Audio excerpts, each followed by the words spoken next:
ഈശോ മിശിഹായ്ക്ക് സ്തുതിയായിരിക്കട്ടെ. യേശുവെ സ്തോത്രം, യേശുവെ നന്ദി, യേശുവെ ആരാധന. നമ്മുടെ രണ്ടാമത്തെ പാർട്ടായിട്ട് പ്രാർത്ഥന തുടങ്ങി വെച്ചപ്പോൾ കർത്താവ് നമുക്ക് നൽകുന്ന ഒരു തിരുവചനം ഇതാണ്. നമ്മൾ ഈ കാലഘട്ടത്തെ മക്കൾക്ക് വേണ്ടിയാണ് പ്രാർത്ഥിക്കുന്നത്. പ്രത്യേകമായിട്ട് നമ്മുടെ മക്കൾ, നമ്മുടെ യുവത്വങ്ങൾ, കൗമാരങ്ങൾ, ബാല്യങ്ങൾ, ശൈശവങ്ങൾക്കൊക്കെ വേണ്ടിയിട്ട് അവർ നശിച്ചു പോകാതെ യേശുവിനോട് ചേർന്ന് നിൽക്കണം. യേശുവിൽ വിശ്വസിക്കുന്ന, ദൈവവിശ്വാസമുള്ള, ദൈവഭക്തിയുള്ള മക്കളായിട്ട് മാറണം. ഇതൊക്കെയാണ് നമ്മുടെ പ്രാർത്ഥനയുടെ ഒരു അടിസ്ഥാനം. അപ്പോൾ അതിന് കർത്താവ് നൽകുന്ന ശക്തമായ ഒരു വചനം ഏശയ്യാ പ്രവാചകൻ്റെ പുസ്തകം 59-ാം അധ്യായം 21-ാം തിരുവചനം. കർത്താവ് അരുളി ചെയ്യുന്നു, ഞാൻ അവരുമായി ചെയ്യുന്ന ഉടമ്പടി ഇതാണ്. നിൻ്റെ മേലുള്ള എൻ്റെ ആത്മാവും നിൻ്റെ അധരങ്ങളിൽ ഞാൻ നിക്ഷേപിച്ച വചനങ്ങളും നിൻ്റെയോ നിൻ്റെ സന്താനങ്ങളുടെയോ അവരുടെ സന്താനങ്ങളുടെയോ അധരങ്ങളിൽ നിന്ന് ഇനി ഒരിക്കലും അകന്നു പോകുകയില്ല. കർത്താവാണ് ഇത് അരുളി ചെയ്യുന്നത്. കർത്താവായ ഈശോയെ, ഈ വചനത്തിൻ്റെ അനന്ത ശക്തിയിൽ ഞങ്ങൾ ആശ്രയിക്കുന്നു. അനന്ത ശക്തി ഈ കാലഘട്ടത്തിൽ ഈശോയെ വെളിപ്പെടട്ടെ എന്ന് ഞങ്ങൾ പ്രാർത്ഥിക്കുന്നു. ഇതോടെ നമ്മൾ ഒരു വചനം കൂടെ കാണുകയാണ്. ഉൽപ്പത്തി പുസ്തകം 22-ാം അധ്യായം 18-ാം തിരുവചനം. അബ്രാഹത്തിന് 75 വയസ്സായിരിക്കുമ്പോൾ കർത്താവ് അബ്രാഹത്തിന് പ്രത്യക്ഷപ്പെട്ടിട്ട് അബ്രാഹത്തോട് പറയുകയാണ്, നീ എൻ്റെ വാക്ക് അനുസരിച്ചതുകൊണ്ട് നിൻ്റെ സന്തതിയിലൂടെ ലോകത്തിലെ ജനതകളെല്ലാം അനുഗ്രഹിക്കപ്പെടും. അപ്പോൾ അബ്രാഹത്തിൻ്റെ സന്തതിയായ യേശു ക്രിസ്തുവിലൂടെ ലോകത്തിലെ ജനതകളെല്ലാം അനുഗ്രഹിക്കപ്പെടും. ഇതൊരു വാഗ്ദാനമാണ്. അപ്പോൾ ഈ വാഗ്ദാനം ഈ കാലഘട്ടത്തിൽ പൂർത്തീകരിക്കണം. അത് നമുക്ക് തന്ന ഒരു ഉടമ്പടിയാണ് നമ്മളിപ്പോൾ കണ്ട ഏശയ്യാ പ്രവാചകൻ്റെ പുസ്തകം. അപ്പം പ്രാർത്ഥിക്കുന്ന ഒരമ്മയുടെ അപ്പൻ്റെ മക്കൾ ഒരിക്കലും നശിച്ചു പോവില്ല. പിന്നെ നമ്മൾ ഈ തലമുറയ്ക്ക് വേണ്ടി പ്രാർത്ഥിക്കുമ്പോൾ കർത്താവ് തീർച്ചയായിട്ടും അത് കേൾക്കുക തന്നെ ചെയ്യും.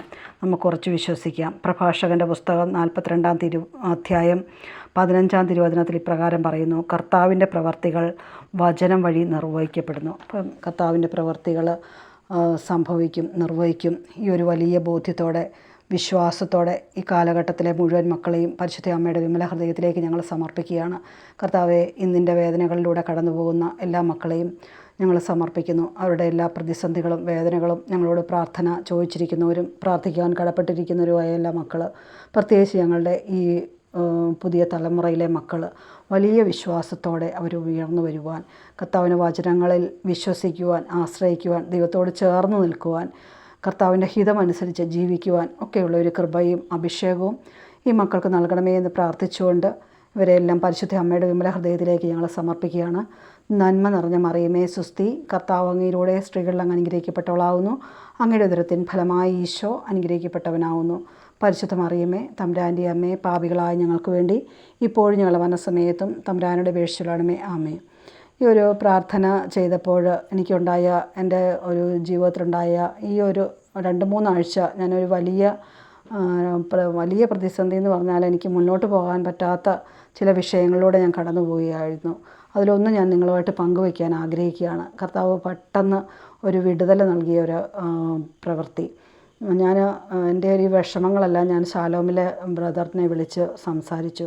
ആരാണെന്നോ എന്താണെന്നോ ഒന്നും അറിയത്തില്ല. ഞാൻ ശാലോമിലോട്ട് എനിക്ക് വിഷമങ്ങളുണ്ടാകുമ്പോൾ സാധാരണ വിളിക്കാറുള്ളത് പോലെ തന്നെ വിളിച്ചു. അപ്പം അദ്ദേഹം പ്രാർത്ഥിച്ചിട്ട് എന്നോട് പറഞ്ഞു, സഹോദരി, ഈശോയുടെ ശുശ്രൂഷയ്ക്ക് വേണ്ടി മാറ്റി നിർത്തിയിരിക്കുകയല്ലേ, ആ ശുശ്രൂഷയ്ക്ക് വേണ്ടി അതിലൂടെ കടന്നു പോകുമ്പോൾ എൻ്റെ വീട്ടിലെ, എൻ്റെ കുടുംബത്തിലെ പ്രശ്നങ്ങൾ കർത്താവ് ഏറ്റെടുത്തോളും. കർത്താവിൻ്റെ ശുശ്രൂഷയിലേക്ക് ഞാൻ കടന്നു പോവാ എന്ന് പറഞ്ഞ്. അപ്പോൾ പെട്ടെന്ന് ഞാൻ ഈ ഒരു ശുശ്രൂഷയെക്കുറിച്ചൊക്കെ പറഞ്ഞു. അപ്പം ആ ബ്രദർ എന്നോട് പറഞ്ഞു, കർത്താവ് ആഗ്രഹിക്കുന്ന പോലെ ജീവിക്കുക, കർത്താവിൻ്റെ പ്രവർത്തികൾ ചെയ്ത് ലോകത്തിലെ വലിയ പ്രതിസന്ധികളൊക്കെ നടക്കുമ്പോൾ നമ്മുടെ കുടുംബത്തിലേക്ക് മാത്രം നോക്കാതെ കർത്താവിന് വേണ്ടി ജീവിക്കാനും കൂടെ പഠിക്കുക. അതല്ലേ കർത്താവ് നമ്മളെ ഏൽപ്പിച്ച ശുശ്രൂഷകൾ, അതിൽ മുന്നോട്ട് പോകാൻ പറഞ്ഞു. അപ്പം ഞാൻ പെട്ടെന്ന് ഈ വചനം, ഈ 2ാമത്തെ പാർട്ട് തുടങ്ങാനും ഞാനൊരു ബൈബിൾ സ്റ്റഡി ഉണ്ടായിരുന്നു. അന്നേരമൊക്കെ ഞാൻ ആഗ്രഹിച്ചു ഒരു വചനം ദിവസം പറഞ്ഞൊന്ന് പ്രാർത്ഥിക്കണം, അങ്ങനെയൊക്കെ പ്രാർത്ഥിക്കണമെന്ന് ആഗ്രഹിച്ചിട്ട് എനിക്ക് പറ്റിയില്ല. പക്ഷേ വലിയ പ്രതിസന്ധി അങ്ങോട്ട് വന്നപ്പോഴത്തേക്കും ഈ ഒരു ബ്രദറിലൂടെ കേട്ട ഒരു സന്ദേശം ഞാൻ അന്ന് തന്നെ ഈ ഒരു ഇൻട്രൊഡക്ഷൻ വീഡിയോ ചെയ്യുകയും അത് യൂട്യൂബിൽ അപ്ലോഡ് ചെയ്യുകയും ചെയ്ത് അന്ന് തന്നെ കർത്താവ് ഒരു പ്രവൃത്തി ചെയ്തു. എൻ്റെ മോള് ഒരു ജോലി സംബന്ധമായിട്ടുള്ള പ്രതിസന്ധിയിലായിരുന്നു. അവളൊരു വോളണ്ടറി സ്റ്റാഫായിട്ട് കയറി. അതിൽ സാലറി കുറവ്, ലീവില്ല, അതുപോലെ എക്സ്പീരിയൻസ് സർട്ടിഫിക്കറ്റിൽ ഈ കാലഘട്ടം വരികയില്ല. അപ്പോൾ അങ്ങനെയൊക്കെ വലിയ വിഷമത്തിലൂടെ പോകുമ്പോഴായിരുന്നു. പക്ഷേ ഈ വീഡിയോ അപ്ലോഡ് ചെയ്ത അന്ന് തന്നെ കർത്താവ് ഇടപെട്ടു. അവൾ വീട്ടിലോട്ട് വരുന്നതിന് മുമ്പ് തന്നെ വിളിച്ചിട്ട് പറഞ്ഞു, നാളെ ജോയിൻ ചെയ്യാനുള്ള കാര്യങ്ങളെല്ലാം ചെയ്തു. സ്റ്റാഫായിട്ട് തന്നെ കയറ്റുകയാണ്, ജോയിൻ ചെയ്തു. ഈ പ്രശ്നങ്ങളെല്ലാം പെട്ടെന്ന് കർത്താവ് എടുത്തു മാറ്റി. അപ്പോൾ ഈ ഒരു ഫസ്റ്റ് വീഡിയോ ചെയ്തതിലൂടെ തന്നെ എനിക്ക് എൻ്റെ ശരീരത്തിൽ ഒരു വലിയൊരു ബുദ്ധിമുട്ട്, അതായത് ഇങ്ങനെ എന്തോ നമുക്ക് കെട്ടിയിട്ടേക്കുന്ന പോലെ ഒരവസ്ഥയായിരുന്നു. ആ വീഡിയോ ചെയ്ത് കഴിഞ്ഞപ്പോൾ ഒരു റിലാക്സേഷൻ എനിക്ക് കിട്ടി.